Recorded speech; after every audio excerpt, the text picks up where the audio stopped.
تعالی دنیا کا مال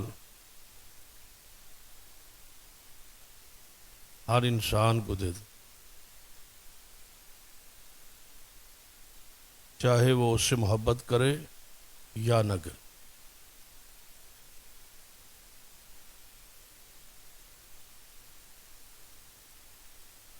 لیکن دین، عقیدہ توحید کا فہم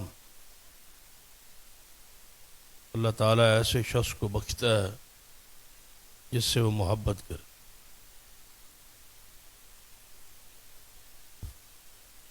گویا عقیدہ توحید جس شخص کو نصیب ہو جائے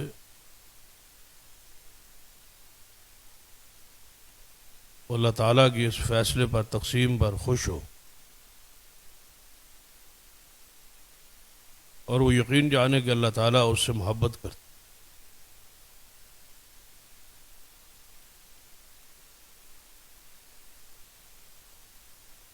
جن سے اللہ محبت کرتا ہے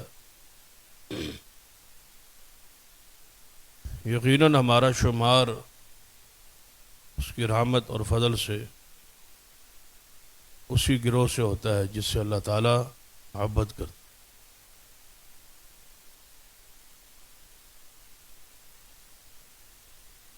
اللہ ولی الذین آمنوا یخرجہم من الظلمات الی النور۔ اللہ تعالیٰ کے دوست وہ لوگ ہیں جو صاحب ایمان ہیں، اور پھر جب اللہ تعالیٰ ان سے محبت کرتا ہے یخرجہم من الظلمات الی النور، تو اللہ تعالیٰ اپنے محبوب لوگوں کو ظلمات سے، اندھیروں سے نکال لیتے نور کی طرف، روشنی کی طرف۔ اور سب سے بڑی ظلمت شرک ہے، سب سے بڑا اندھیرا جو ہے وہ شرک ہے، سب سے بڑا ظلم جو ہے وہ شرک ہے۔ اس ظلم سے اور ان ظلمات سے جسے اللہ تعالیٰ نکال لے گویا وہ اللہ تعالیٰ کا دوست ہے۔ الا ان اولیاء اللہ لا خوف علیہم ولا هم يحزنون الذین آمنوا وکانوا یتقون۔ خبردار، جو اللہ کے دوست ہیں انہیں کوئی خوف اور کوئی غم نہیں ہو، اور اس کے دوست وہی ہیں جو صاحب ایمان ہیں، جنہیں اللہ نے توحید بخشی، کیونکہ اصل ایمان جو ہے وہ توحید ہے، اصل اسلام جو ہے وہ توحید ہے۔ جس کے پاس توحید نہیں ہے اس کا ایمان اس کے لیے نفع مند نہیں۔ کتاب انزلناہ الیک لتخرج الناس من الظلمات الی النور۔ فرمایا ہم نے اس قرآن کو، اس کتاب کو نازل ہی اس لیے کیا ہے کہ محمد مصطفیٰ صلی اللہ علیہ وسلم لوگوں کو اس قرآن کے ذریعے، اس کتاب کے ذریعے، اس وحی کے ذریعے ظلمات سے، شرک سے، اندھیروں سے نکالے اور توحید کی طرف لے آئے۔ تو اللہ کی رحمت ہے،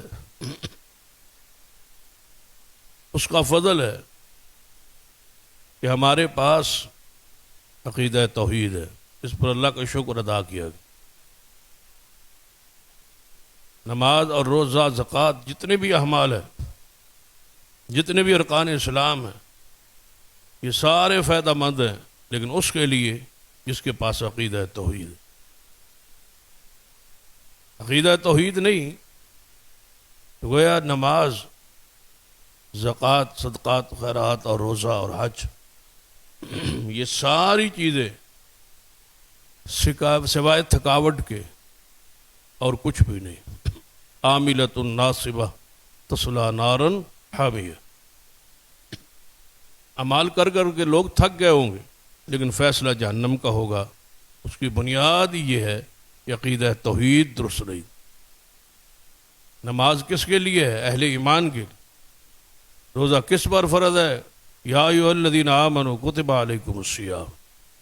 پہلے ایمان ہے، پہلے توحید ہے، اس کی معرفت، اس کی پہچان، اس پر عقیدہ، اس پر خلوص، یہ ساری چیزیں اکٹھی ہو جائے تب بندہ مومن بنتا ہے. اور پھر مومن کے لیے نماز ہے، اور مومن کے لیے زکوٰۃ ہے، اور مومن کے لیے روزہ ہے، اس کے لیے یہ فائدہ مند.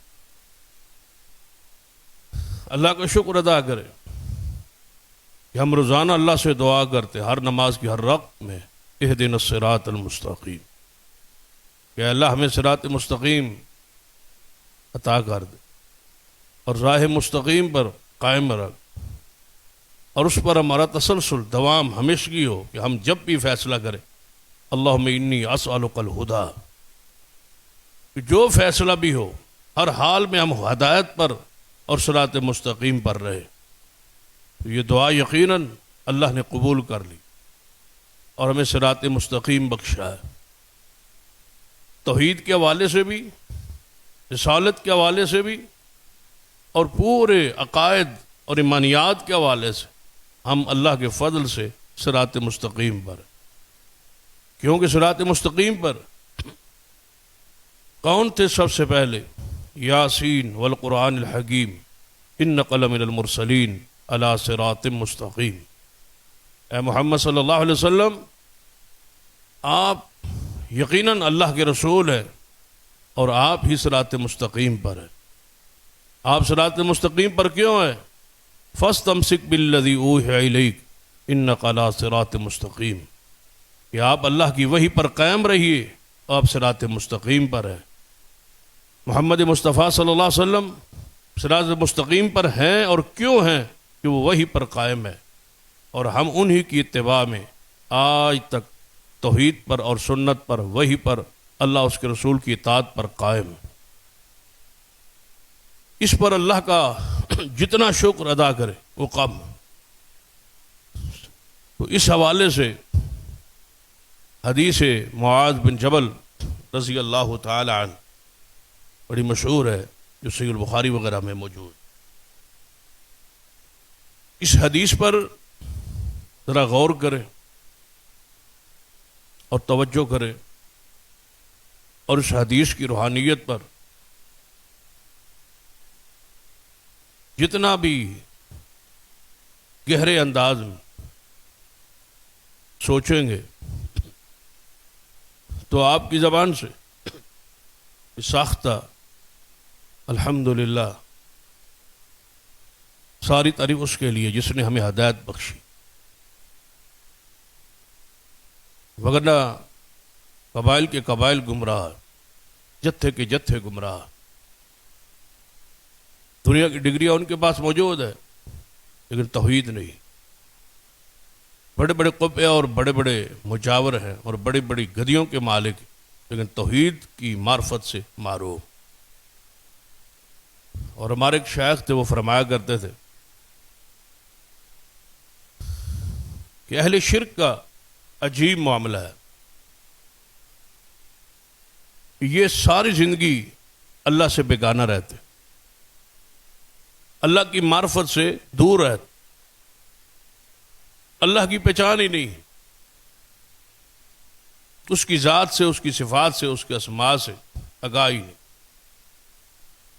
اہل شرک کا سب سے بڑا نقصان اور سب سے بڑی ان کے لیے باعث افسوس چیز یہ ہے کہ پوری زندگی نسل در نسل وہ آ رہے ہیں اور جا رہے ہیں، لیکن اپنے خالق کی معرفت سے محروم.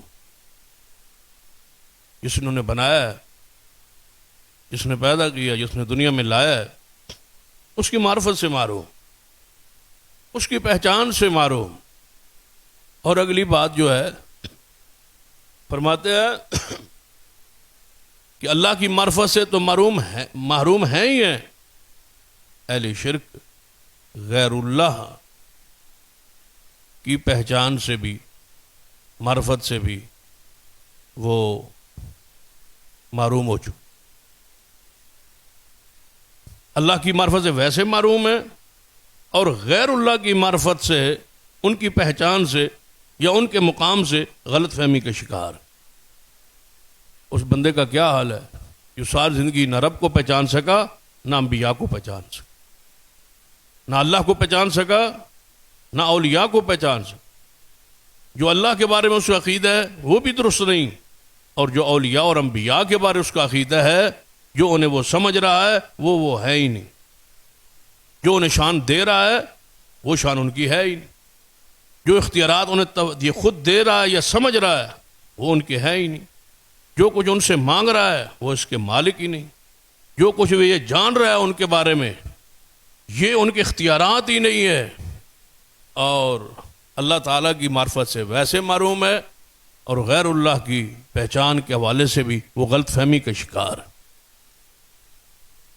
گویا وہ ایسی دلدل میں پھنس چکا ہے، مذبذبین بین ہؤلاء ولا الی ہؤلاء، نہ وہ ادھر کا ہے نہ وہ ادھر کا ہے، نہ رب کا رہا نہ غیر اللہ کا رہا.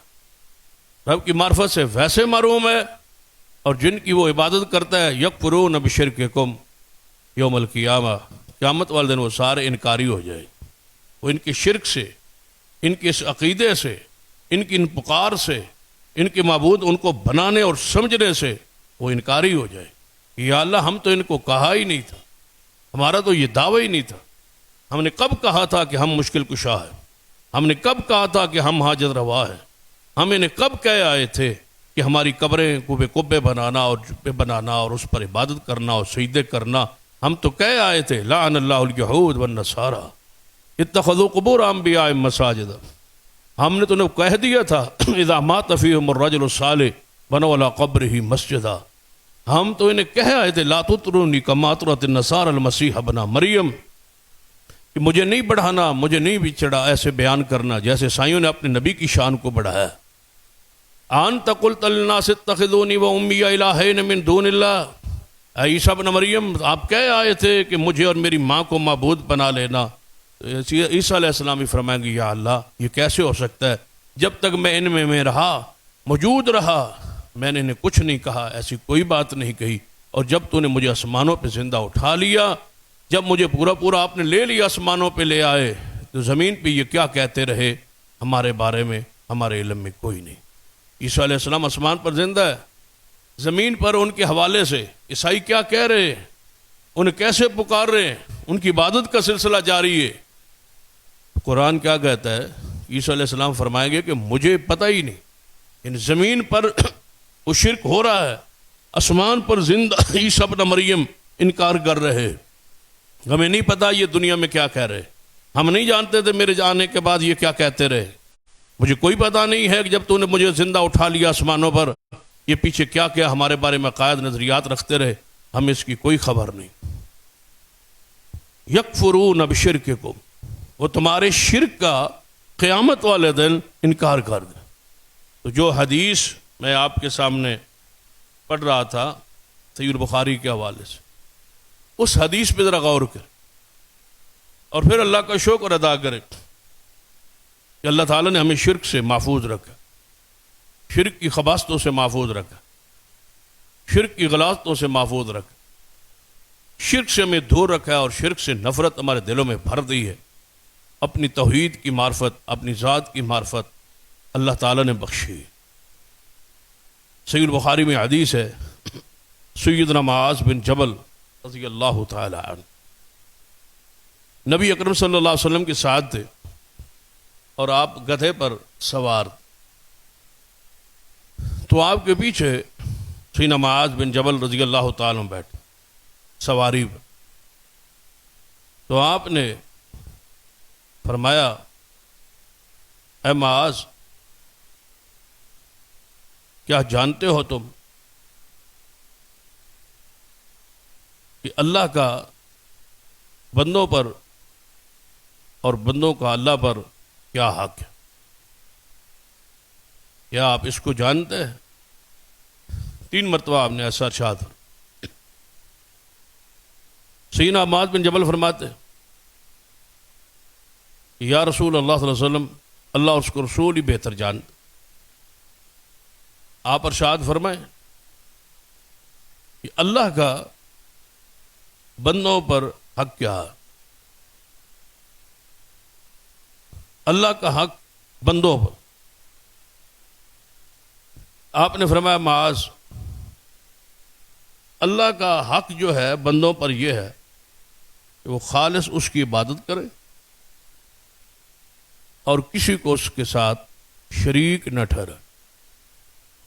یہ اللہ کا حق ہے آپ ہم سب پر، سارے انسانوں پر، ساری دنیا پر اللہ کا یہ حق ہے. ہم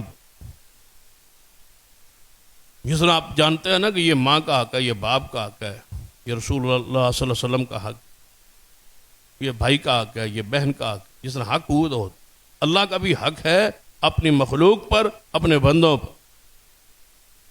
اللہ کا حق بندوں پر کیا ہے؟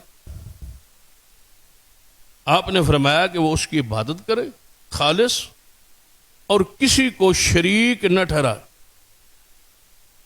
یہ اللہ کا حق ہے بندوں پر. اور جب یہ بندے حق ادا کر لیں، گویا اللہ کا حق ادا ہو گیا، تو اب اللہ پر حق کیا ہے بندوں کا، اس پر آپ خوش ہو. یہ ہمارے لیے خوشخبری، یہ ہمارے لیے انعام ہے. اس پر جتنا شکر ادا کرے وہ کام. جب ہم خالص عبادت کریں اور شرک نہ کریں، گویا ہم نے اللہ کا حق ادا کر دیا. اب بندوں کا حق اللہ پر کیا ہے کہ ان موحدوں کو، ان توحید پرستوں کو وہ جہنم کا عذاب نہ دے. یہ اللہ پر حق ہے ہمارا. اب اس حدیث کی روشنی ذرا سوچے کہ ہم کہاں کھڑے، اس کا کتنا شکر ہے، اس کی نہیں رحمت اور انعام اور فضل ہے کہ ہم نے اس کا حق ادا کیا ہے اور ہم نے اس کی ذات اور صفات میں کبھی شریک کسی کو نہیں ٹھہرایا. ہم نے شرک نہیں کی. اس پر ہم اللہ کو گواہ بنا کے آ سکتے کہ اے اللہ تیرے جلال اور تیری ذات کی قسم ہے کہ ہم نے کبھی شرک نہیں کی. تو اس توحید کے عقیدے کی وجہ سے اب اللہ پر حق کیا ہے کہ وہ ہمیں جہنم کا عذاب نہ دے. تو پھر دعا کر کہ اے اللہ جس طرح ہم نے اپنی بساط، اپنے فہم اور علم اور بساط کے مطابق تیری معرفت حاصل کرنے کے بعد ہم نے شرک نہیں کیا، ہم نے تیرے محبوب بندوں کو تیرا شریک نہیں ٹھہرایا. انبیاء کو، اولیاء کو، بزرگان دین کو سب کا احترام کیا ہے، سب سے محبت کی، عقیدت کی ہے، رکھی ہے، لیکن شرک نہیں کیا، شریک نہیں ٹھہرایا. تو یا اللہ ہمارا حق جو ہے یقیناً تو عدل کرنے والا، انصاف کرنے والا. یہ ہمارا جو حق ہے تجھ پر کہ ہمیں جہنم کا عذاب نہ دینا، اے اللہ ہمیں اس حدیث کا مصداق بنا دے. اے اللہ ہمیں اس حدیث کا مصداق بنا دے. اس حدیث کو ہمارے حق میں پورا فرما دے. جب ہم نے شرک نہیں کیا تیرے حق میں، تو یا اللہ ہمیں جہنم کا، آگ کا عذاب نہ دے.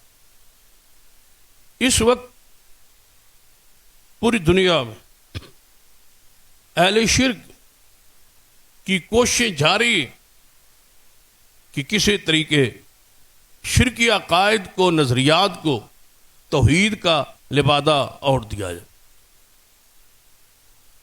بہت ساری چیزیں جو دائرہ توحید سے انہوں نے خارج کر دی، یعنی استعانت ہے، استغاثہ ہے، نظر اور ذبح ہے، خوف اور امید ہے اور دعا ہے. یہ ساری چیزیں غیر اللہ سے ہو رہی، اللہ کے علاوہ مخلوق سے ہو رہی. ایسے محسوس ہوتا ہے کہ پورے پلاننگ کے تحت، پورے پروگرام کے تحت اہل شرک نے ان چیزوں کو دائرہ توحید سے نکال دیے. کھلے عام فوت شدگان سے، اللہ کے پیاروں سے فوت ہونے کے بعد ان سے دعائیں، مرادیں مانگی جاتی. یہی ہماری بحث گزشتہ کئی خطبات سے جاری کہ ہم اس کے انکاری نہیں ہیں کہ انبیاء اور اولیاء دنیا میں موجود ہوں اور ان سے دعا کے ذریعے سفارش کروائی جائے، ہم تو اس کے قائل ہیں، پاس ہوں، موجود ہوں، دعا کریں، اس سفارش کے، اس شفاعت کے ہم قائل ہیں۔ اور موت کے بعد، قبر کے بعد، قبر میں چلے جانے کے بعد، موت کے بعد قیامت تک کسی فوت شدہ کو دکھ میں سکھ میں پکارنا یہ شرک ہے، اور یہ شرک اکبر ہے۔ اس سے بڑا اور شرک کیا ہو سکتا؟ یہ شرک ہے کہ موت کے بعد کوئی نبی اور ولی اور فرشتہ اور پیارا کوئی رب کا آپ کی دعا سنتا ہے یا آپ کے لیے کوئی سفارش کرتا ہے، یہ نہیں۔ کسی کو پکارنا، غائب کو، یہ شرک ہے، اور یہ سمجھنا کہ وہ میری پکار سن رہا ہے اور جان رہا ہے اور میری مشکل پہ حل کرنے پر قادر ہے، اس کو اختیارات دے دیے گئے، تفویض کر دیے گئے، یہ شرک۔ اسی طرح اہل شرک نے یہ ایک طریقہ تھا کہ ان کو دائرہ توحید سے ہی نکال دیے، حالانکہ استعانت بنیاد ہے، ایاک نعبد و ایاک نستعین، یہ استعانت، مدد کس سے مانگنی ہے؟ اللہ سے۔ استغاثہ پکارنا کس کو ہے؟ اللہ کو۔ دعا کس سے کرنی ہے؟ اللہ سے۔ نظر و نیاز اور ذبح کس کے نام پر ہے؟ اللہ کے نام۔ خوف کس کا ہے؟ اللہ سے۔ امید کس سے ہے؟ اللہ سے۔ لیکن ان ساری چیزوں کو دائرہ توحید سے نکال دیا گیا، عوام سمجھتی نہیں ہے کہ یہ بھی کوئی چیز توحید ہے۔ لوگ معمولی معاملہ سمجھتے ہیں کہ شاید شرک کرنے والے کے لیے کوئی سینگ اٹھتے ہیں، وہ سینگ دیکھیں گے تو یہ مشرک ہو۔ دائرہ توحید سے بہت ساری چیزوں کو نکالنے کی نہ جانے میں کوشش جاری۔ دوسرا طریقہ کیا ہے کہ ساری یہ امت توحید ہے، کوئی مشرک ہو ہی نہیں سکتا، کیونکہ نبی علیہ الصلوۃ والسلام نے فرمایا تھا کہ میرے صحابہ، مجھے کوئی خوف نہیں ہے کہ میرے جانے کے بعد تم شرک کرو گے، مجھے اس پر کوئی خطرہ، کوئی خوف ہی نہیں۔ مجھے اس بات کا ڈر ہے کہ تم دنیاوی معاملات میں، دنیا کی محبت میں الجھ جاؤ گے، لیکن شرک کرو گے، یہ مجھے خطرہ ہی نہیں ہے، ڈر ہی نہیں۔ اس حدیث کا معنی کیا لیا؟ ساری یہ امت توحید ہے، اب قیامت تک خطرہ ہی کوئی نہیں ہے کہ کوئی بندہ شرک کرے۔ جب کوئی شرک کر ہی نہیں سکتا، شرک ہو ہی نہیں سکتا، تو اس کا مطلب ہے یہ سلسلہ ہی ختم ہے۔ اب قیامت تک یعنی شرک ہو ہی نہیں سکتا، کوئی کر ہی نہیں سکتا۔ حضور نے فرما دیا کہ میری امت شرک نہیں کرے گی، میرے خطرہ ہی نہیں ہے میرے جانے کے بعد شرک ہوگا، اس کا مطلب ہے شرک کا تصور ہی ختم۔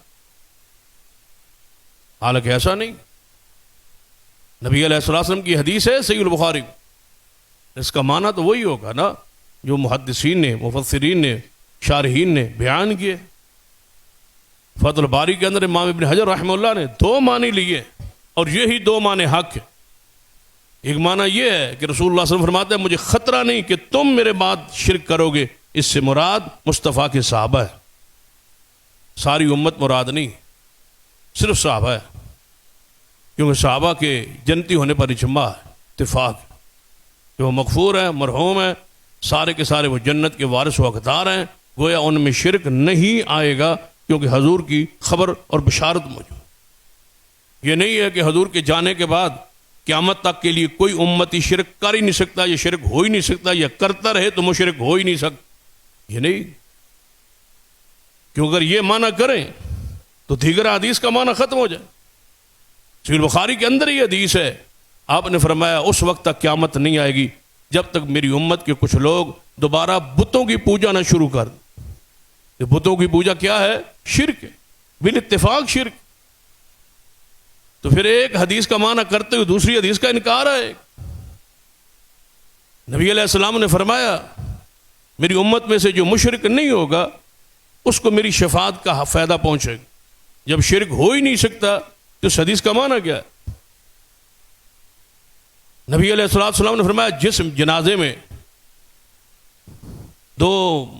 40 موحد بندے آ جائیں جنہوں نے کبھی شرک نہ کیا ہو تو اللہ تعالیٰ میت کی بخشش کر دیتا. جب شرک ہو ہی نہیں سکتا تو پھر اس حدیث کا کیا معنی ہو؟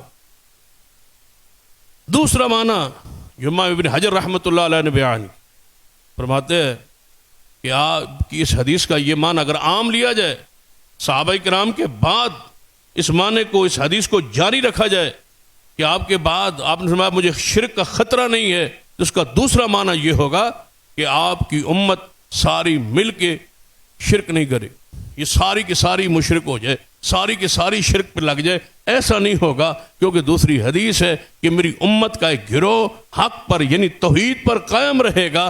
تو اس سے ایک گروہ مراد، ایک گروہ قیامت تک توحید پر قائم رہے، اللہ کے امر پر توحید پر قائم رہے. اور وہ اللہ کا فضل ہے، صحابہ کرام سے لے کر آج تک یہ گروہ تسلسل کے ساتھ توحید پرستوں کا موجود رہا ہے، موجود ہے اور موجود رہے گا. یہ رسول اللہ صلی اللہ علیہ وسلم کی خبر ہے یقیناً پوری. اسی طرح توحید کو شرک کا یعنی کہ لبادہ پہنا کے اس کو، یا شرک ہے تو اس کو توحید کا اوپر سے پردہ ڈال کے اور لبادہ پردہ چڑھا کے اس کو توحید کے طور پر پیش کیا، بڑے بڑے توہم پھیلاتے. اس حدیث یہ معنی لی ہے. استعانت اور استغاثہ کے بارے میں تو فکر ہی کوئی نہیں ہے، وہ رسول اللہ سے مدد مانگی جا رہی ہے، سیدنا علی سے مانگی جا رہی ہے، اولیاء سے مانگی جا رہی ہے، بزرگوں سے مانگی جا رہی ہے، فوت شدگان سے مانگی جا رہی ہے. اس میں تو کوئی دوسری بات ہی نہیں. پھر کیسے واقعات کہ آدم علیہ الصلوۃ والسلام فرشتوں نے سجدہ نہیں کیا تو یہ کوئی شرک ہے.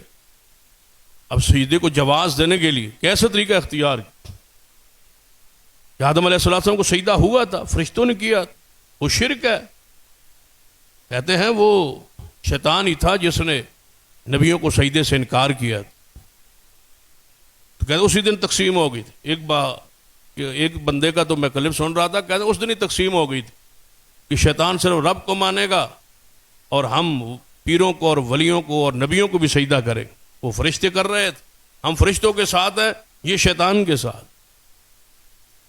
اب دیکھیں ظاہری طور پر تو بات بندہ عامی بندہ تو سمجھتا ہے بڑی بات ہے اور نکتے والی بات، اور ایسا کمال نکتہ ہے. واقعی کوئی بندہ جامع المعقول والمنقول ہے جو اتنا بڑا نکتہ بیان کر رہا ہے. حیثیت کیا ہے اس کی؟ کیا شریعت اس کے وقت آ گئی تھی؟ مسائل و احکام و عقائد و نظریات آ گئے تھے؟ نظام نبوت کا سلسلہ یہ جاری ہو گیا تھا؟ یا اس کے بعد رب نے فرمایا تھا اے آدم اب اتر جاؤ، فَإِمَّا يَأْتِيَنَّكُم مِّنِّي هُدًى، میری طرف سے اب ہدایت، اب دین، اب توحید، اب کا جو نظریہ ہے، شریعت ہے، وہ میری طرف سے اب نازل ہو. شریع احکام تو آدم علیہ السلام کو اترنے کے بعد آئے. پوری امت کا اتفاق ہے یہ تعظیماً ہے، اور اس ہماری شریعت میں نہیں ہے، ہمارے دین میں نہیں ہے. سجدہ اللہ کے علاوہ کسی کے لیے خاص کرنا اور کسی کے لیے سجدہ کرنا شرک اکبر ہے، کفر ہے. اور آج کل جاری، بلکہ لوگ تو اب بھی کئی ایسے بیانات موجود کہ ہم تو نہیں کرواتے، ہم سجدہ نہیں کرواتے، ہم سجدہ نہیں کرواتے، ہم قبروں پہ سجدہ نہیں کرواتے، لوگ خود کرتے ہیں. یہ جاہل ہیں جو کرتے ہیں. ہم نے کب کہا ہے؟ ہماری کوئی تقریر لے آئیں کہ ہم نے کہا ہو کہ قبروں پہ آ کے سجدہ کرے. یہ لوگ خود کرتے ہیں اور جاہل ہیں جو کرتے ہیں. اور چنگی بھلی تعداد ہے جاہلوں کی، پھر یعنی بہت ساری تعداد ہے نا جاہلوں کی جو سجدہ کر رہے ہیں. یہ جاہل ہیں، یہ لوگ خود کر رہے ہیں. اب بتائیں اس کا کیا، اس جواب کی کیا حیثیت؟ ہم کہتے ہیں قبروں پہ سجدہ نہیں ہے، وہ کہتے ہیں ہم کرواتے ہی نہیں، ہم کہتے ہی نہیں، لوگ خود کرتے ہیں. آگ ہم بھی کہتے ہیں شرک ہے، ہم بھی کہتے ہیں یہ جائز نہیں ہے، لیکن لوگ خود کر رہے ہیں. یہ ایسے ہی ہے جیسے کوئی بندہ میں کہا کرتا ہوں کوئی شراب کا ایک مٹکا نچوڑے شراب بنائے اور نچوڑے شراب اور چوک پہ باہر بیٹھ جائے پھٹا لگا کے 7 پیالے رکھ کے بیٹھ گئے اور جو آئے اس کو شراب کا پیالہ بھر بھر کے دے اور وہ پیتا جائے اور شام کو اس کو کہا جائے بھیا تو سارا دن شراب پلاتا ہے تو وہ کہے اللہ کی قسم میں تو نہیں پلاتا، لوگ خود آتے ہیں اور پیتے ہیں، میں تو نہیں پلاتا، میں کب سا مجرم؟ تو بندہ اس سے کہہ سکتا ہے نا اگر شراب پلانا آپ نہیں پلاتے یا آپ پلانا نہیں چاہتے تھے تو شراب نچوڑا کیوں، بنایا کیوں، مٹکے میں بھرا کیوں، چوک میں رکھا کیوں، پھر پیالے وہاں رکھے کیوں، پھر جو آیا اس کو دیا کیوں؟ اگر سجدہ نہیں کروانا تھا تو پکی قبر بنائی کیوں؟ کوئی اس کی بیس و بنیاد تو ہوگی، کیا یہ کوئی اسلام کا حکم تھا؟ بھئی آپ نے سجدہ نہیں کروانا پھر کبھی پکی قبر بنائی کیوں؟ چڑھاوا لیا کیوں؟ چادر چڑھانے کیوں دی؟ وصول کیوں کیے؟ یہ کیسا اعتراض ہے اور کیسا جواب ہے کہ ہم تو نہیں کرواتے، لوگ خود کر رہے، تھان بنا کے، دربار بنا کے، مجاور بن کے، نظریں لے کے، وصول کر کے اور کھا کے، اشتہار چھپوا کے، بلوا کے، انتظامات کروا کے، سیکورٹی کے انتظامات کروا کے، کھانے پینے کے انتظامات کروا کے، نذرانے وصول کرنے کے لیے بندے مقرر کر کے، اور یہ کہنا کہ ہم تو نہیں کہتے کہ سجدہ کرو، ہم تو نہیں کہتے کہ آگے شرک کرو، ہم تو نہیں آگے کہتے کہ ان بزرگوں کو پکارو یا ان سے دعا مانگ، ہم تو کہتے ہیں یہ سفارشی، ہم تو کہتے ہیں یہ سفارشی ہے۔ اور قرآن کیا کہتا ہے؟ من ذا الذی یشفع عندہ الا باذنہ، کون ہے جو اس کی اجازت کے بغیر اس کے سامنے سفارش کر سکے؟ یا اللہ نے کہا ہے کہ قبروں پر آؤ اور یہ تمہاری سفارش کریں؟ رسول اللہ نے ایسا فرمایا کہ فلاں فلاں قبر پر، بزرگ کی ہستی پر قبر پر آؤ اور وہ تمہاری سفارش کریں۔ قرآن تو کہہ رہا ہے وَمَنْ أَضَلُّ مِمَّنْ يَدْعُو مِنْ دُونِ اللَّهِ مَنْ لَا يَسْتَجِيبُ لَهُ إِلَى يَوْمِ الْقِيَامَةِ وَهُمْ عَنْ دُعَائِهِمْ غَافِلُونَ۔ اس سے بڑا گمراہ کون ہو سکتا جو انہیں پکارتا ہے، جو قیامت تک اس کی پکار کا جواب نہیں دے سکتے، اور جواب کیا دے؟ وہ اس کی پکار کو سنتے ہی نہیں، جانتے ہی نہیں، پتہ ہی نہیں کہ ہماری قبر پر کون آیا ہے اور کیا کہا ہے، کوئی پتہ نہیں۔ قرآن تو انکار کر رہا ہے، قرآن پاک تو اس چیز کے اقرار نہیں کیا کہ آؤ اور سنتے ہیں، وہ تمہاری جانتے ہیں، قرآن تو انکار کر رہا ہے۔ لیکن یہاں پر تو عجیب قسم کے اعتراضات اور شبہات ڈال دی گئی۔ توحید کے عقیدے کو انتہائی سادہ تھا، سارا قرآن پڑھا، جہاں بھی عقیدہ توحید ہوگا اللہ تعالیٰ نے اس کو بڑے سے سادہ پیرائے میں بیان کیا ہے تاکہ کوئی بندہ کہہ نہ سکے کہ یا اللہ مجھے تو سمجھ ہی نہیں آئی، یہ کوئی ایسا مشکل عقیدہ تھا مجھے نہیں سمجھ آیا کہ توحید ہے کیا۔ انتہائی آسان پیرائے میں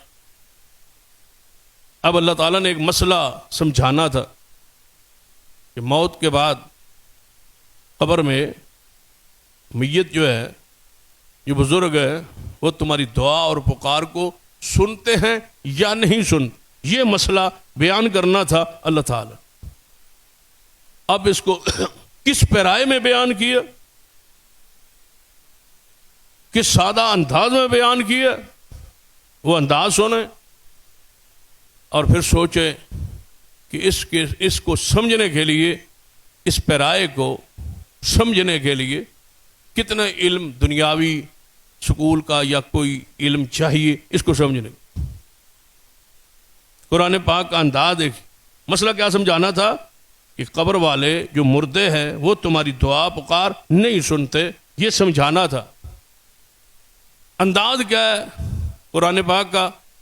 وَمَا يَسْتَوِي الْأَعْمَى وَالْبَصِيرُ وَمَا يَسْتَوِي الْأَعْمَى وَالْبَصِيرُ وَلَا الظُّلُمَاتُ وَلَا النُّورُ وَلَا الظِّلُّ وَلَا الْحَرُورُ وَمَا يَسْتَوِي الْأَحْيَاءُ وَلَا الْأَمْوَاتُ إِنَّ اللَّهَ يُسْمِعُ مَن يَشَاءُ وما انت بمسمع من فی القبور،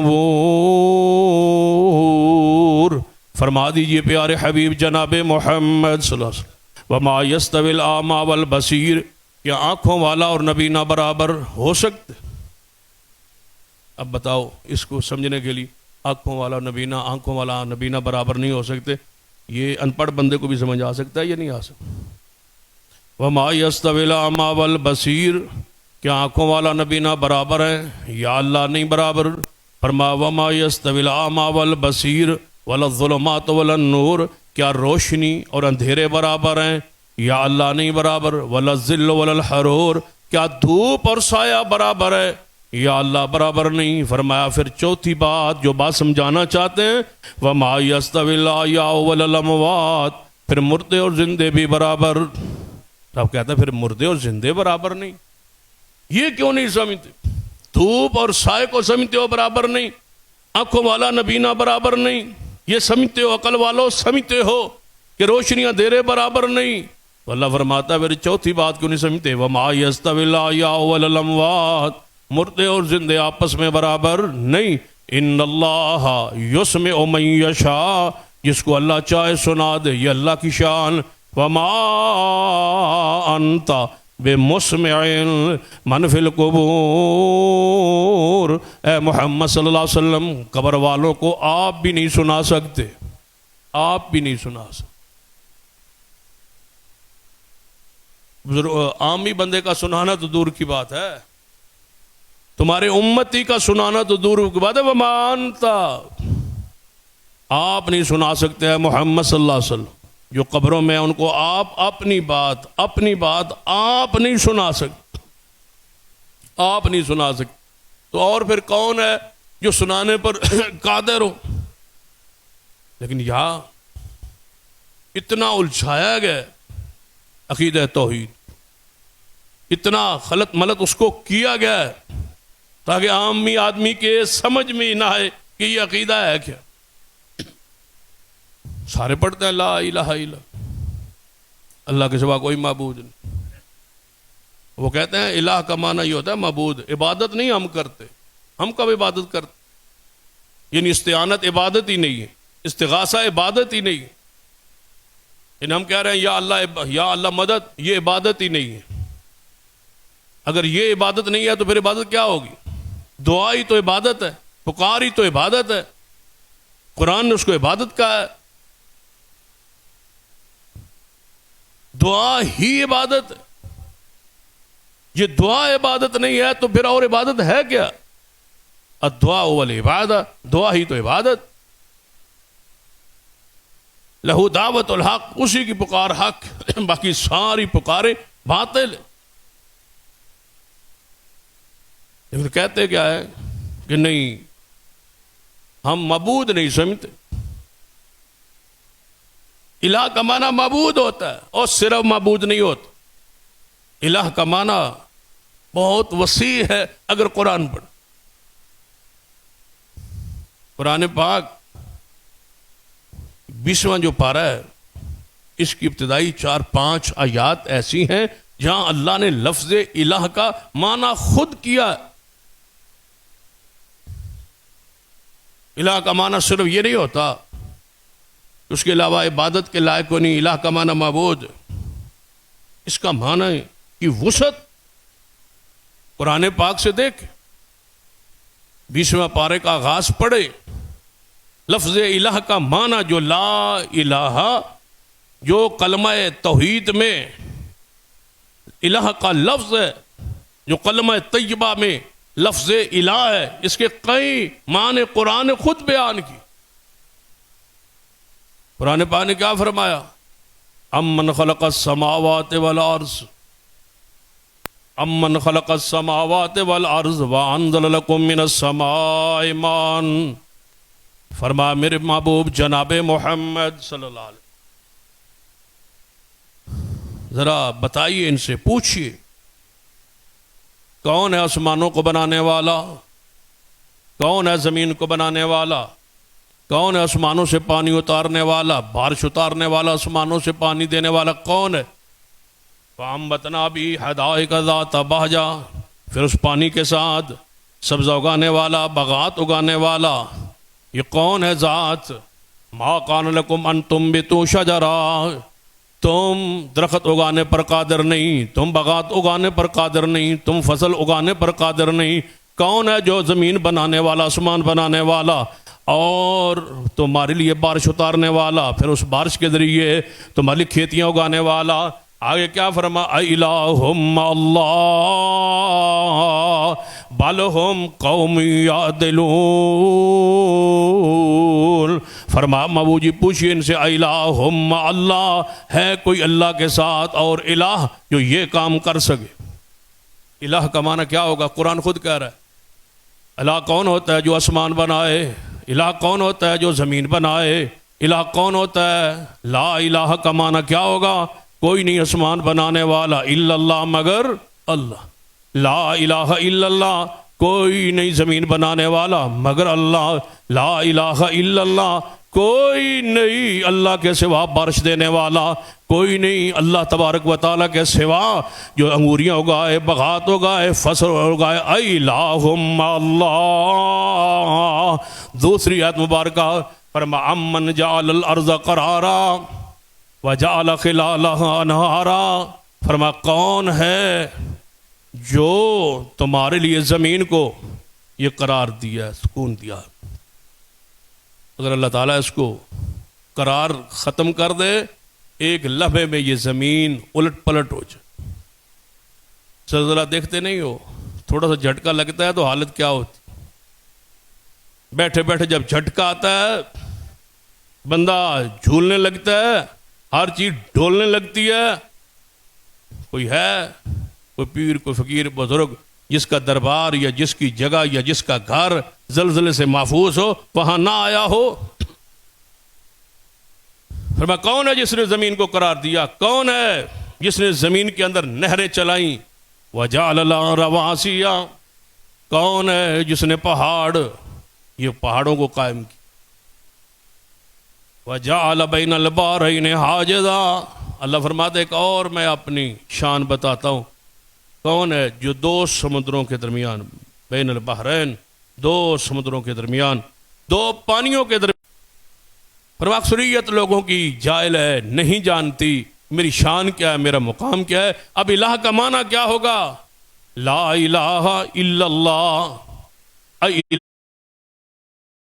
الہ مع اللہ، اللہ کے سوا کوئی زمین کو قرار دینے والا نہیں، اللہ کے سوا کوئی پہاڑ بنانے والا نہیں، پہاڑوں کو سکون دینے والا نہیں، پہاڑوں کو کوئی میخیں بنانے والا نہیں، اللہ تبارک و تعالیٰ کے سوا کوئی نہیں جو پانی، دو پانیوں کو آپس میں ملنے نہ دے، اکٹھا نہ جناب اکٹھا نہ ہونے دے۔ کون ہے؟ الہ مع اللہ، کوئی ہے الہ جس کو پیش کیجیے؟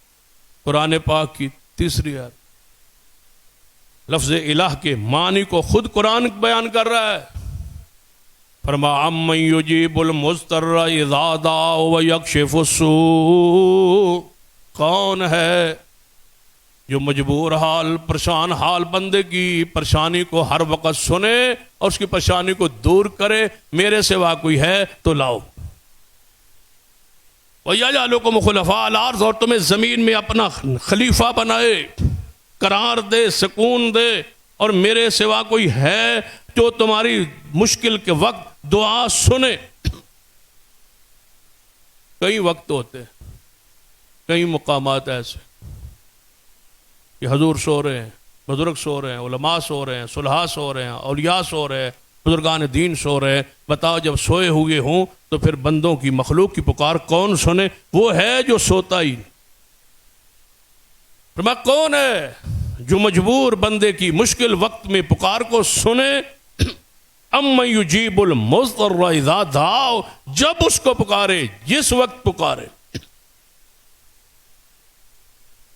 جس وقت۔ وَإِذَا سَأَلَكَ عِبَادِي عَنِّي فَإِنِّي قَرِيبٌ أُجِيبُ دَعْوَةَ الدَّاعِ إِذَا دَعَانِ فَلْيَسْتَجِيبُوا لِي مستجابوا لکم فلیستجیبوا لی، غیر اللہ کے لیے اللہ فرماتے ہیں مستجابوا لکم، اپنے لیے فرماتے ہیں فلیستجیبوا لی، غیر اللہ کے لیے کہتے ہیں مستجابوا لکم، جن کو تم پکارتے ہو لو ان سے جواب، وہ تمہاری پکار کو سنے اور قبول کرے، فَلْيَسْتَجِيبُوا لِي، اللہ کہتا ہے مجھے استجاب کرو تو صحیح، پکارو تو صحیح، میں سنتا ہوں اور کیسے جواب دیتا ہوں۔ أَإِلَٰهٌ مَّعَ اللَّهِ قَلِيلًا مَّا تَذَكَّرُونَ، تھوڑے ہیں جو نصیحت پکڑتے ہیں، تھوڑے ہیں سمجھنے والے، تھوڑے ہیں سمجھنے والے، اکثریت جاہلوں کی ہے، اکثریت اہل شرک کی، تھوڑے ہیں جو سمجھتے ہیں، قلیل ہے جو میری بات، قرآن کہتا ہے ہمارے بات کو سمجھتے ہیں، وہ انتہائی تھوڑے۔ الہ مع اللہ، کون ہے الہ میرے سوا، میرے ساتھ جو یہ کام کرے؟ اب الہ کا معنی کیا ہوگا؟ لا الہ الا اللہ، کوئی نہیں مشکل وقت پکارے سننے والا کوئی نہیں، یہ معنی قرآن کر رہا ہے،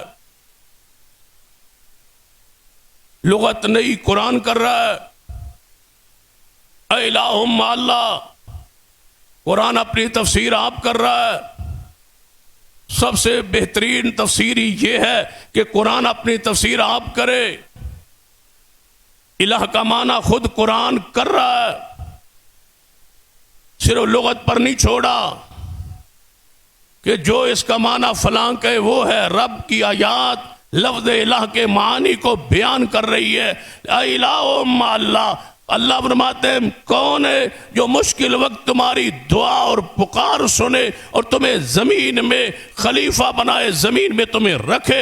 الہ مع اللہ، ہے کوئی الہ؟ اب لا الہ الا اللہ کا معنی ہوگا وہ کوئی نہیں اللہ کے سوا دعائیں اور پکارے سننے والا، غیر اللہ کی پکار باطل ہے۔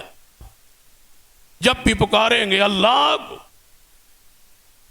الہ، الہ لفظ کا معنی قرآن کی اس سے اگلی آیت مبارکہ فرما امن یہدیکم فی ظلمات البر والبحر، کون ہے جو تمہیں راہ دکھاتا ہے خشکی میں، جنگلوں میں، پہاڑوں میں، ریگستانوں میں، اور کون ہے جو سمندروں میں ستاروں کے ذریعے تمہیں راہ کا تعین بتاتا؟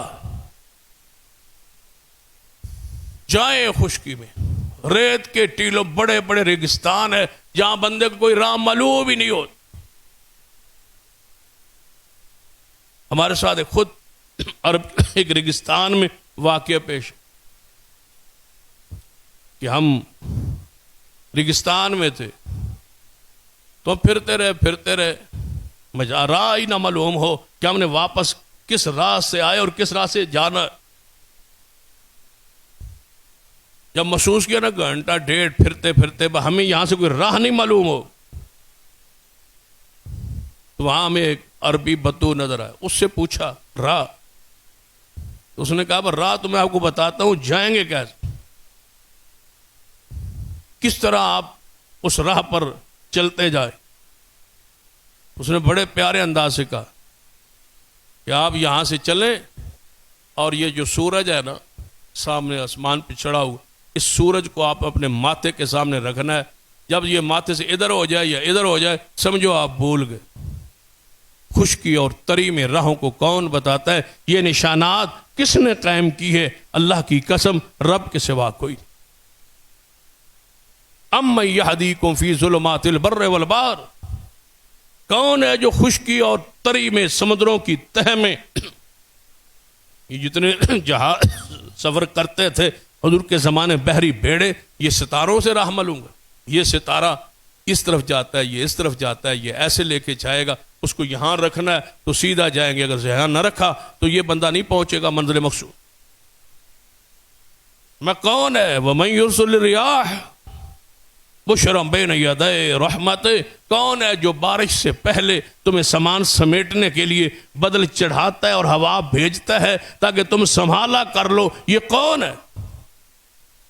آگے خود ہی فرمایا الہ مع اللہ، الہ مع اللہ، ہے کوئی اللہ کے ساتھ اور الہ؟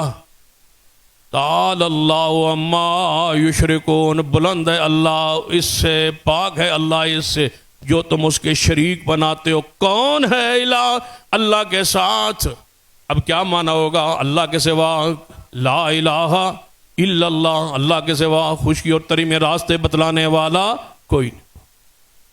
صرف لا کا معنی، الہ کا معنی معبود کر کے اس سے آگے چلتے نہیں ہے، جانتے نہیں ہے، بتلاتے نہیں ہے کہ الہ کے معنی میں کتنی وسعت۔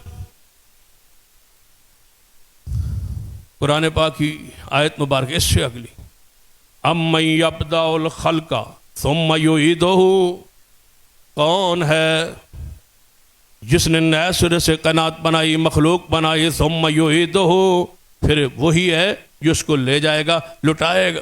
پہلے بنائی، پھر لے جائے گا، پھر لے آئے گا۔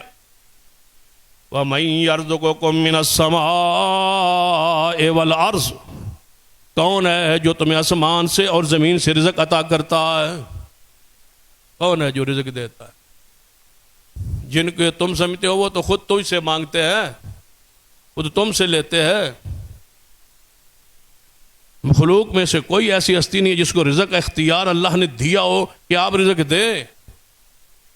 یہاں تو کہا جاتا ہے یہ سب تمہارا کرم ہے آقا، یہ بات اب تک بنی ہوئی، جتنا دیا سرکار نے مجھ کو اتنی میری اوقات نہیں، تیرا کھاواں تیرے گیت گاواں یا رسول اللہ۔ کیا بتاؤ کہ حضور دیتے ہیں اور ہم کھاتے، اور پورا عقیدہ ہے کہ اللہ تعالیٰ رزق حضور کے روزے پہ اتارتا ہے، آگے حضور تقسیم کرتا ہے پوری دنیا میں رزق، اور باقاعدہ اس پر تقریریں ہیں اور کتابیں کہ رزق حضور دیتے، پھر صدقے آپ کے حضور کے صدقے ساری دنیا کھاتی ہے، حضور ہی دیتے۔ بلکہ ایک توحید کا ایک کیا والد سے ایک مولوی کا وہ خطاب بھی، اس نے کہا اللہ تعالیٰ حضور کے روزے پہ رزق اتارتا ہے، روزی اتارتا ہے، پھر آگے حضور تقسیم کرتا۔ تو میں نے تقریر میں کہہ دی، میں نے کہا رزق دو قسم کا ہوتا ہے، بات کرنے سے پہلے سوچ لیں۔ میں نے کہا رزق دو قسم کا ہوتا ہے، رزق حلال ہوتا ہے، رزق حرام ہوتا ہے۔ سود رزق ہے لیکن رزق حرام ہے، رشوت رزق تو ہے، پیسہ تو ہے لیکن رزق حرام ہے۔ میں نے کہا رزق دو قسم کا ہوتا ہے حضرت، رزق حلال بھی ہوتا ہے، حرام بھی ہوتا ہے، اور تم کہتے ہو رزق رسول اللہ دیتے ہیں سب کو، تو پھر یہ رزق حرام جس بندے کو مل رہا ہے یہ کون دے رہا ہے؟ تقسیم وضاحت کریں، اللہ تعالیٰ ان چیزوں سے پاک ہے۔ رزق حلال اور حرام میں فرق ہے اسلام۔ حضور کہتے ہیں رزق دیتے ہیں تو پھر رزق حلال ہی دیتے ہوں گے نا، رزق حرام کی نسبت تو حضور کی طرف کرنا ہی کفر ہے، تو پھر رزق حرام کون دیتا ہے؟ رزق حلال تو سمجھ آ گئی وہ حضور دیتے ہیں، اب رزق حرام کون دیتا؟ یقین جانو اس نے گجرانوالہ میں 2 گھنٹے تقریر کی، اسی میرے کلپ کو پہلے چلایا، عوام میں سنایا کہ یہ اس کا کلپ ہے، یہ مولوی ہے، اس کا یہ کلپ ہے، میں اس کا جواب دیتا۔ 2 گھنٹوں میں جواب پتا کیا دیکھا، رزق حرام تو پھر اللہ ہی دیتا ہوگا۔ اب رزق حرام کی نسبت حضور کی طرف تو نہیں کر سکتا، عشق بھی تھا، رزق حرام تو پھر اللہ دیتا ہوگا۔ اس کا مطلب ہے حلال دینے کے لیے رسول اللہ ہے اور حرام دینے کے لیے اللہ ہے۔ الا ساء ما یحکمون، ما قدر اللہ حق کا قدر، بہت برا فیصلہ کرتا، تم نے اللہ کی قدر کو پہچانا ہی نہیں۔ ما لکم لا ترجون للہ وقارا، ابھی دیکھ لیں مشرکوں کی حالت دیکھ لیں، جائیں کسی کے پاس، سنا ہے دکان بڑی آپ کی چل گئی ہے جی، بزرگوں کا کرم، بزرگوں کا کرم، سنا گاڑی لے لی، بزرگوں کا کرم، سنا ہے تمہارا باپ بیمار تھا اور وہ ٹھیک ہو گیا، جی بزرگوں کا کرم ہے، بزرگوں کے طفیل سب چھوا ہے۔ سنا ہے کوٹھی آپ نے لے لی، جی بزرگوں کا کرم ہے۔ سنا ہے تمہارا بیٹا مر گیا ہے، اللہ کی مرضی، مرضی تو اللہ کی تب ہوئی جب مرا ہے کوئی، لیکن سب کوئی بزرگوں کا کرم۔ اب بھی جاؤ نا کسی تعزیت پہ جا کے کہو پیر سیال دی مرضی جی، پھر اس مار چھڑیا بندہ تھوڑا، اللہ کی مرضی۔ اب اللہ کی مرضی کیوں ہے؟ اب کہو نا پیر کی مرضی، بزرگ کی مرضی، نبی کی مرضی، ولی کی مرضی، بزرگ کی مرضی، علی کی مرضی، انہوں نے ہمارے بندے مار دیے ہیں۔ اب کہو نا، جرت کرو نا، ہمت کرو نا۔ جب روزی کی باری آئی کہتے ہو سرکار کا کرم ہے، جب دینے کی باری آئی تو کہتے ہو سرکار کا کرم ہے۔ اور جب بیماری کی باری آئے تو کہہ دو اللہ کی مرضی. وَإِذَا مَرِضْتُ فَهُوَ يَشْفِي. قرآن پاک نے کیا عقیدہ بیان کیا؟ أَمَّن يَبْدَأُ الْخَلْقَ ثُمَّ يُعِيدُهُ وَمَن يَرْزُقُكُم مِّنَ السَّمَاءِ وَالْأَرْضِ أَإِلَٰهٌ مَّعَ اللَّهِ. کون ہے جو آسمانوں سے اور زمینوں سے تمہیں رزق دیتا ہے؟ وہ کون ہے؟ أَإِلَٰهٌ مَّعَ اللَّهِ. کوئی ہے اللہ کے ساتھ معبود؟ کیا ہے کوئی معبود؟ کیا ہے کوئی الہ؟ لا الہ الا اللہ. اللہ کے سوا مخلوق بنانے والا کوئی نہیں.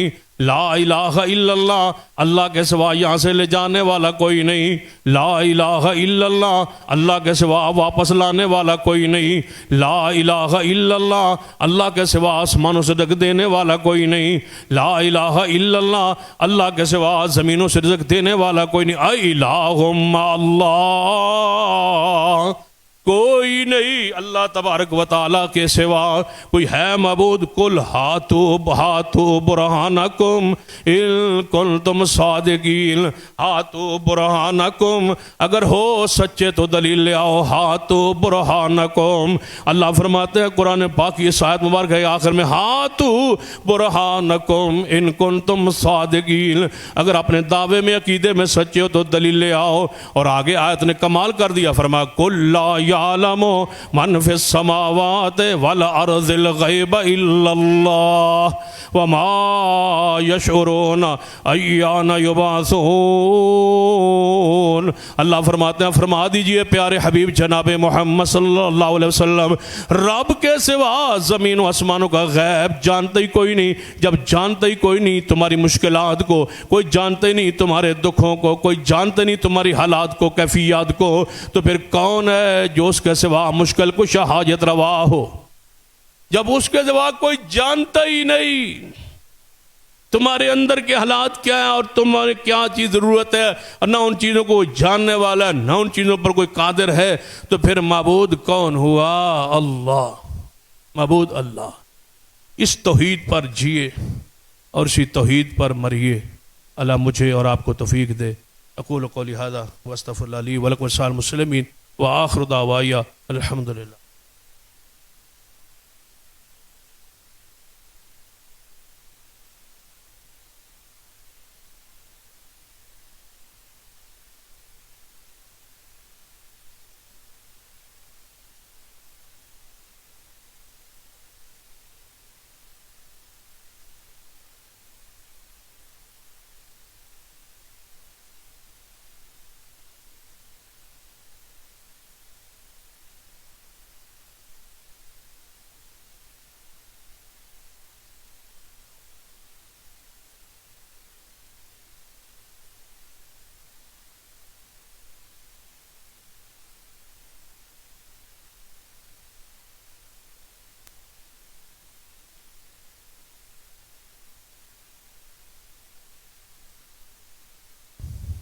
حضرات،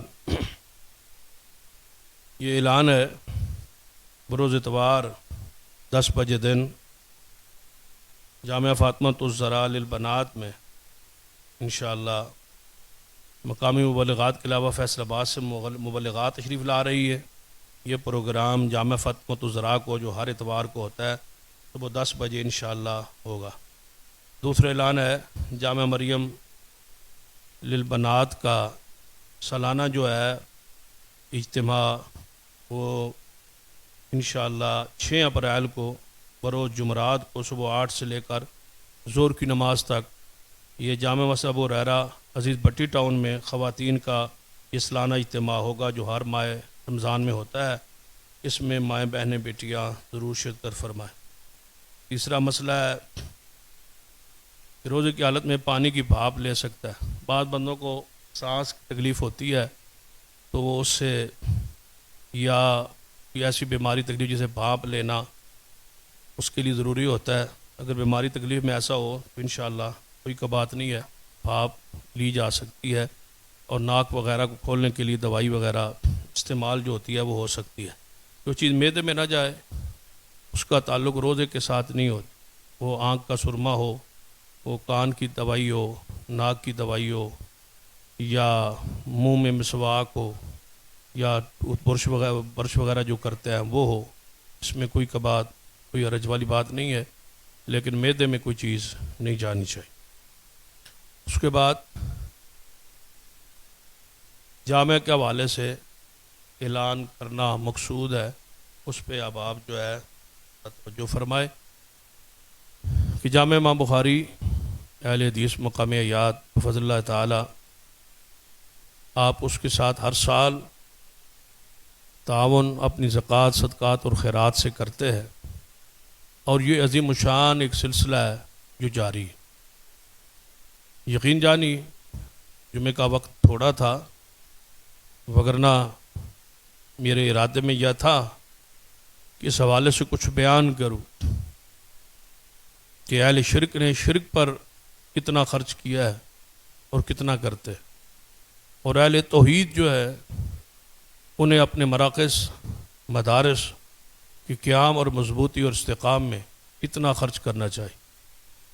اتنی یعنی کثرت کے ساتھ جو شرک ہے، اس میں صرف یہ ایک آواز پوری دنیا میں اہل الحدیث کی جو شرک کے رد پر جاری ہے اور شرک کی بکھبنی کے لیے جاری ہے، تو یہ مدارس کی برکات ہے اور مدارس کا فیض ہے، اور مدارس سے یہ اٹھنے والی آواز ہے۔ یہ علماء کی آوازیں ہیں جو پوری ملک میں پھیلے ہوئے، تو اللہ کے فضل سے یہاں سے 150 علماء اس وقت فارغ ہو کے مختلف حصوں میں، ملک کے مختلف حصوں میں اور بیرون ملک بھی کئی علاقوں میں کام کر رہے ہیں، جو توحید کے اور سنت کی آواز کو بلند کر رہے ہیں۔ تو اس آواز کو مضبوط رکھنا اور اس آواز کو مزید بڑھانا یہ ہماری ذمہ داری ہے، اور اس پر ضروری ہے کہ آپ اپنے اس جامعہ کے ساتھ بھرپور تعاون فرمائیں۔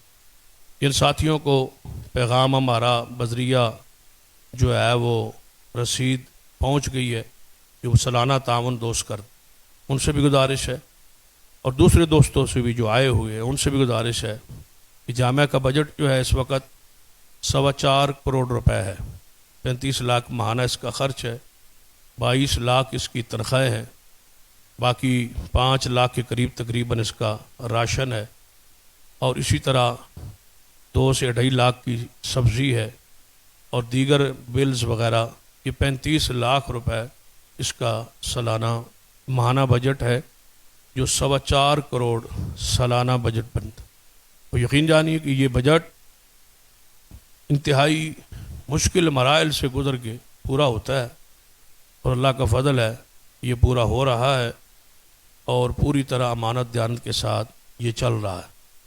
اس وقت جامع امام بخاری اللہ کے فضل و کرم سے مقروض نہیں ہے، اللہ کی رحمت سے یہ پوری ہمت سے دوستوں کے تعاون سے یہ سلسلہ چل رہا ہے، اور ہمیں اس میں مزید انشاءاللہ اس کو بڑھائیں گے اور آگے چلائیں گے انشاءاللہ۔ ہم نے پچھلے سال جو اہداف مقرر کیے، بار چارٹ لگا ہوتا ہے، ہر سال پورا سال لگا رہتا ہے، یہ بھائی ضیاء الرحمن صاحب وہ لگا دیتے ہیں، پورا سال چلتا رہتا ہے، لوگ پڑھتے رہتے ہیں۔ تو یہ صرف ایک چارٹ نہیں ہوتا، جو کچھ اس میں ہوتا ہے وہی ہوتا ہے، جو لکھا ہے وہی ہے۔ اس میں لکھا تھا کہ ہم اس سال میں جامعہ محمدیہ خوشاب میں تلوکر میں ہم اپنے گاؤں میں مدرسے کا قیام کرنا چاہ رہے تھے، وہاں 4 کنال جگہ تھی، ہم چاہتے تھے کہ وہاں تعمیر ہو۔ یہاں ہم نے لکھا تھا اس سال میں ہم اس کو کوشش کریں گے تعمیر کروائیں۔ دوسرا، جامع مسجد عمر فاروق 85 جھال پر جو جس کے سربراہ مولانا امیر معاویہ صاحب ہیں، جو ان کی نگرانی میں وہاں ہم نے یہ خواہش کی تھی، اعلان کیا تھا، وہاں لکھا تھا کہ یہ مسجد بھی ہم اس سال تعمیر کروائیں۔ تو ہم نے اس میں کامیابی حاصل کی۔ جامع محمدیہ تلوکر میں جو مدرسہ ہے وہ تعمیر کے آخری مراحل میں، پلستر تقریباً مکمل ہو چکا ہے، اور ماہ رمضان کے بعد اس کا باضابطہ افتتاح ہوگا۔ تو یہ بہت بڑی مسجد ہے، تقریباً جو ہے 15 یا 16 صفوں کا ہال ہے، اس سے بڑا ہال ہے، اور ڈبل سٹوری ہے، اتنا ہی اوپر ہال ہے، برآمدہ ہے، اور اس طرح 14 تقریباً کمرے ہیں، رہائشیں ہیں، دکانیں ہیں۔ یہ ایک بہت بڑا مرکز ہے جو وہاں بن رہا ہے، یہ پلستر ہو چکا ہے اور باقی کام جاری ہے۔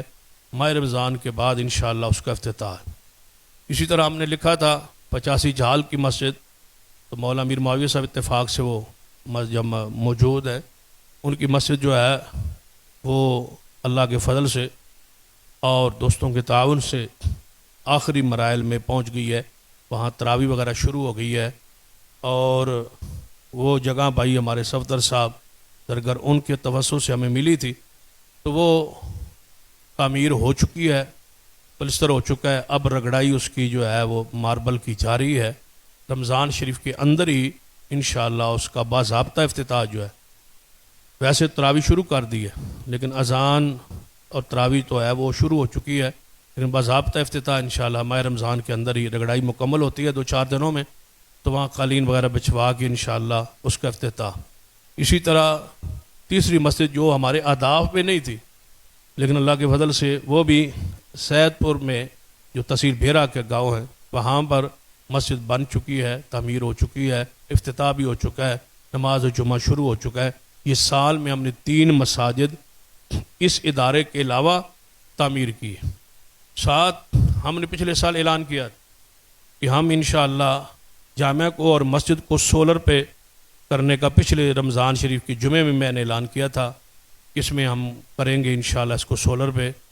کچھ ساتھیوں نے اپنے تعاون کا اظہار کیا تھا، اس بیس پہ ہم نے اعلان کیا تھا، لیکن وہ تو خیر نہ ہو سکا، لیکن یہ ہوا کہ ہم نے اپنا اعلان کیا ہوا پورا کیا۔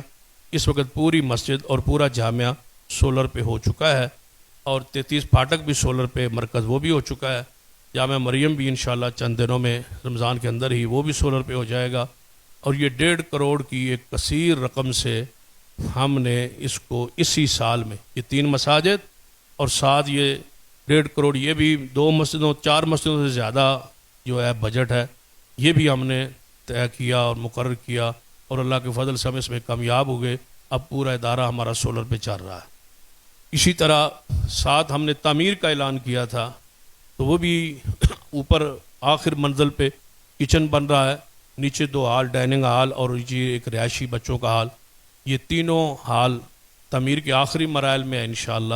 چھت اوپر کچن کا جو ہے چنائی ہو چکی ہے، چھت جو ہے چند دنوں میں ڈل جائے گا، اور رمضان کے اندر ہی ہماری یہ کوشش ہے کہ نئی جب سال کا آغاز ہو 10 شوال، تو سارے طلباء کا ادھر ہی یہ شفٹ ہو جائے، کچن وغیرہ یہ کام مکمل ہو چکا ہے۔ تقریباً اس پر بھی 50 سے 60 لاکھ روپے ہم اس سال لا چکے، 4.25 کروڑ سال کا بجٹ، 3 مساجد اور 16.5 کروڑ کا، اور یہ تقریباً یہ سارا خرچ اگر اکٹھا کیا جائے تو یہ تقریباً 8 سے 10 کروڑ ایک سال کا یہ ہمارا بجٹ ہے، جو ہم نے اللہ کے فضل سے اس کو پایا تکمیل تک پہنچایا ہے۔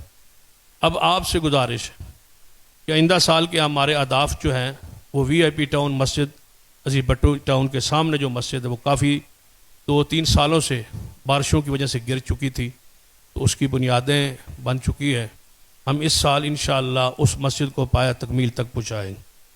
دوسرا، رحمان پورہ میں ہمارے جامعہ کے صدر شیخ اجاز صاحب نے جگہ وقف کی ہے، اپنی ذاتی جگہ، وہ انشاءاللہ جامع مسجد امام ابن تیمیہ رحمہ اللہ کے نام پہ اس کو ہم انشاءاللہ مکمل تعمیر کروائیں گے انشاءاللہ۔